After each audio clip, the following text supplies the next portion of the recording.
As cidades modernas são, frequentemente, resultado de uma concepção que pretende separar humano e animal, natureza e sociedade.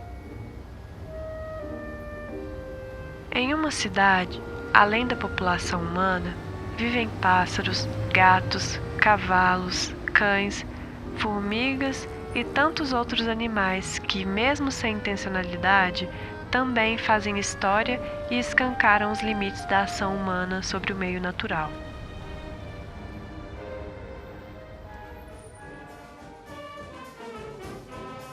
Belo Horizonte foi planejada por uma elite para ser a nova capital do estado, e sua cartografia foi traçada como um tabuleiro de xadrez, seguindo os ideais republicanos e positivistas. No interior desse espaço, cada coisa tinha o seu lugar. Onde ficariam os altos funcionários do governo, o comércio, os parques, os trabalhadores e até mesmo os animais e a natureza, que eram elementos muito importantes para uma cidade que depois foi até apelidada de Cidade-Jardim. Nessa equação, porém, muitos personagens foram excluídos e muita coisa escapou do planejamento.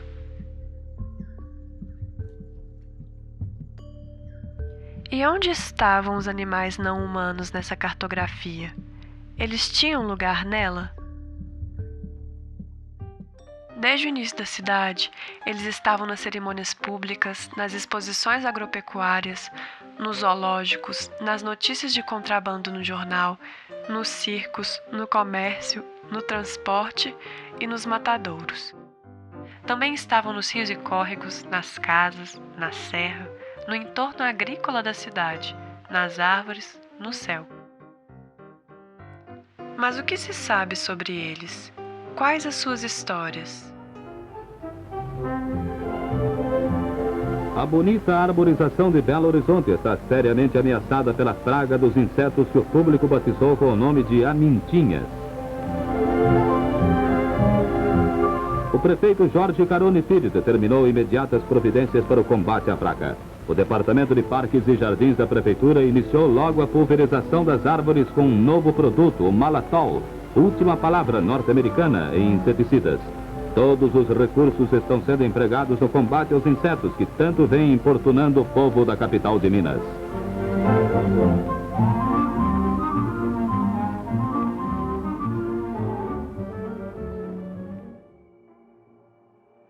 Pouco tempo depois dessa dedetização e às vésperas do golpe militar de 1964, a população assistiu ao corte de todos os ficus da Avenida Afonso Pena.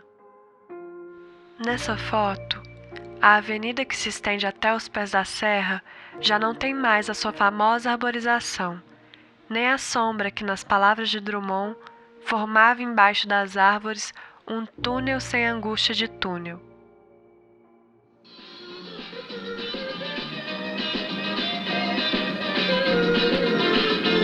Era uma vez um leitão que parecia manso, mas era bravo e sujo, muito sujo.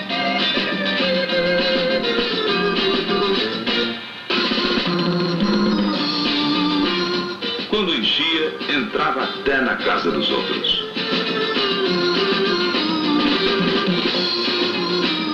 Às vezes enfurecia, aí então não respeitava nem os outros animais.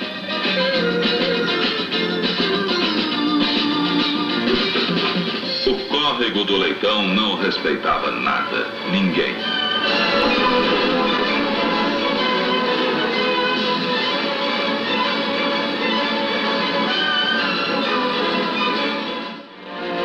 Hoje o leitão está por baixo desta nova e ampla avenida, uma verdadeira passarela negra que vai ajudar a resolver nossos problemas de trânsito.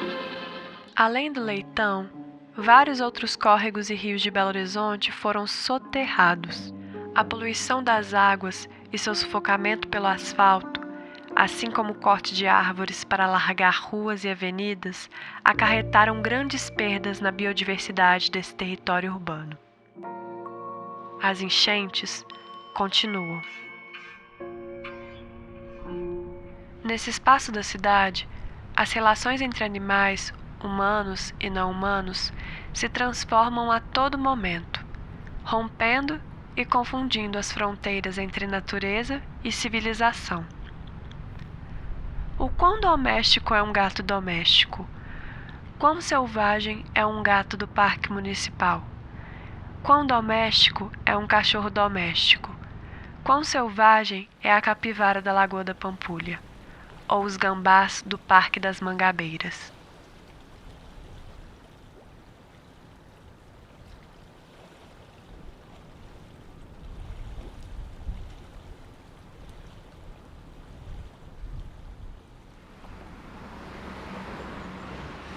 A população de animais domésticos nas cidades não para de crescer. Junto a ela, várias redes pet shop e outros serviços voltados para os pets, que são atualmente importantes fatias de mercado. Toda essa economia e o grande número desses animais no mundo contemporâneo também tem trazido muitos danos ao meio ambiente. E assim como a população humana, eles também estão deixando a sua pegada ambiental no planeta.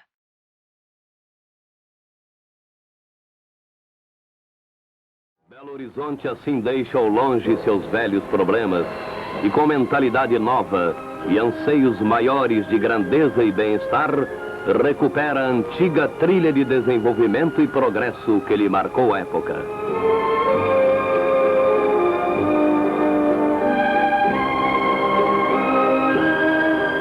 Caminha a cidade para a autossuficiência, graças à visão dos governantes que compreenderam a tempo que as conquistas materiais não se podem dissociar das bênçãos da natureza.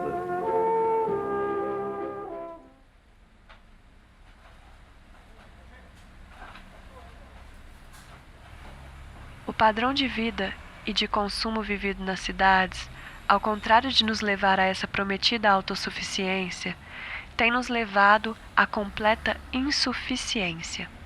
E os custos socioambientais são enormes.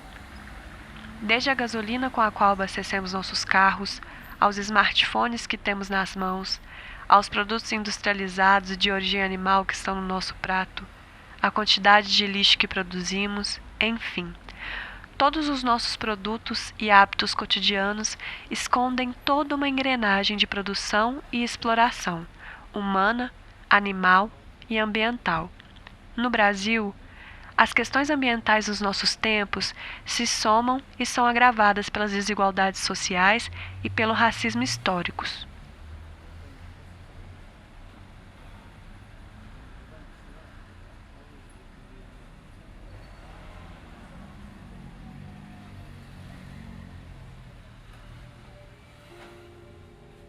Vivemos uma encruzilhada ambiental e Belo Horizonte é apenas um pontinho dentro de um mundo que ainda escolhe segregar rios, solos, vegetais, animais humanos e não humanos, natureza e civilização.